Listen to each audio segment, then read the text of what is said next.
মানে ডিচেম্বৰৰ 29 তাৰিখৰ পৰা বাঘটো ইয়াতে মানে এটা সন্ত্ৰাসৰ সৃষ্টি কৰি আছে। আজি এমাহ হৈ গ'ল।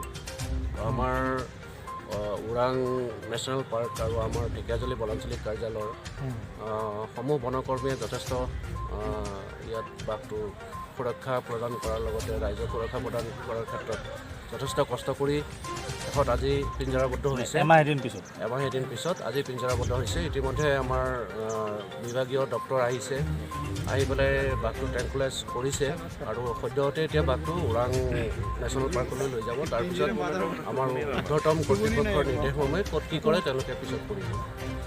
মই প্ৰথমতেতো আমাৰ যি অৰণ্য বিভাগৰ বিষয়াকৰ্মী আছে তেখেতসকলক মই ধন্যবাদ দিব বিচাৰোঁ। তেখেতসকলে দিনে ৰাতি কষ্ট কৰি আজি অন্ততঃ আমি ফাইনেলি বাঘক আমি পিঞ্জৰাত আবদ্ধ কৰিব পাৰিছোঁ। ৰাইজৰ মাজত যি সন্ত্ৰাস হৈছিলে বাঘক লৈ পেলাই, ময়ো ভাবিছিলোঁ কিজানি তেনেকুৱা এটা দুৰ্ঘটনা হৈ যাব পাৰে নেকি, কাৰণ সদায় শুনি থাকোঁ আজি ইয়াত ছাগলী খালে, সিদিনা তাত ছাগলী খালে, আৰু আমি চাইছোঁ বহুত ওচৰৰ মানুহৰ য'ত নেকি মানুহ শুই থাকে তেনেকুৱা ওচৰৰ পৰাও বাঘে মানে ছাগলী খাইছে।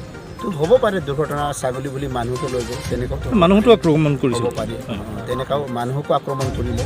সেইকাৰণে আজি আমি এটা মানে খুব মানে শান্তি পাইছোঁ যে আজি আমাৰ ইয়াত সন্ত্ৰাস এটা নাইকিয়া হ'ব, আজিৰ পৰা বাঘৰ সন্ত্ৰাস নাইকিয়া হ'ব। আৰু পৰৱৰ্তী সময়তো আমি আশা কৰিম যে বন বিভাগে যাতে অতি মানে স্পটত আৰু সোনকালে ব্যৱস্থা ল'লে ৰাইজে শান্তিৰে থাকিব পাৰিব। এইখিনি কথা ক'লে একমাহ এদিন বুলিয়ে কৈছে। মোৰ এজন ডক্টৰৰ ফালৰ পৰা যিখিনি কৰিব লাগে, প্ৰথম কথাটো হ'ল আমি ইয়াক চিলেক্ট কৰিব লাগিব, কাৰণ ডাইৰেক্টলি আমি কেছটোত তাক উঠাই নিব নোৱাৰোঁ। বাঘটোৰ কাৰণেও এইটো ডেঞ্জাৰৰ কথা, আৰু যদি কিবা কাৰণ ওলায়ো যায় ৰাইজৰ কাৰণে বিপদ হ'ব। তাক প্ৰথমতে আমি চিলেক্ট কৰিব লাগিব। চিলেক্ট কৰি আমি ৰেঞ্জলৈ লৈ যাম। ৰেঞ্জত নি তাক এক্সামিন কৰা হ'ব, ফিজিকেলি কৰা হ'ব, বাহিৰত কিবা ইঞ্জুৰি আছে নেকি, ভাল হৈছে নেকি বা ফাইট কৰিছে নেকি, ব্লাড কালেকশ্যন কৰা হ'ব, গুৱাহাটী লেবৰেটৰীত পঠোৱা হ'ব, তাতে আমি অবজাৰ্ভেশ্যনত ৰাখিম। আৰু তাৰপিছত আমাৰ মঙলদৈ ৱাইল্ড লাইফ ডিভিজনৰ DFO ছাৰ আৰু চিফ ৱাইল্ড লাইফ ৱাৰ্ডেন তেওঁলোকে যিটো ডিচিশ্যন দিয়ে সেইমতেহে আমি আগবাঢ়িম। তেওঁলোকৰ মানে উইদাউট দেয়াৰ পাৰ্মিশ্যন আমি একো আগবাঢ়িব নোৱাৰোঁ। এতিয়া আমাৰ প্ৰথম কামটো হ'ল এতিয়া ইয়াক চিলেক্ট কৰি ৰেঞ্জলৈ লৈ যায়। তাৰপিছত চিৰিয়াখানালৈ নিয়ে নে আমি এইটো ডিচিশ্যন ল'ব নোৱাৰোঁ, সেইটো DFO আৰু চিফ ৱাইল্ড লাইফ ৱাৰ্ডেনেহে ল'ব পাৰে। দুবাৰকৈ ট্ৰেংকুলাইজ কৰিবলগীয়া হ'ল। প্ৰথম ডাৰ্টটো আমি যে কৰিছিলোঁ এইটো হয়তো কেতিয়াবা বনত লাগিলে মেডিচিন পাছ নহয় আৰু স্কিনৰ তলত গ'লেও পাছ নহয়। আমি আশা কৰোঁ এইবাৰ এই ডাৰ্টটোত হৈ যাব কামখিনি। ধন্যবাদ।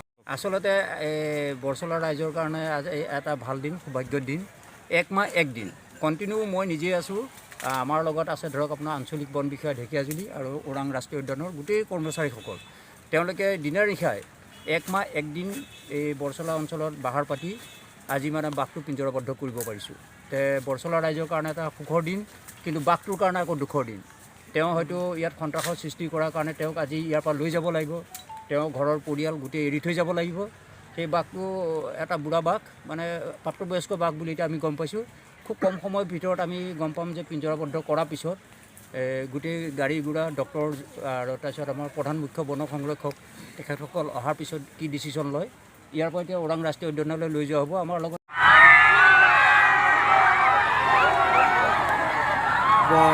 মানুহ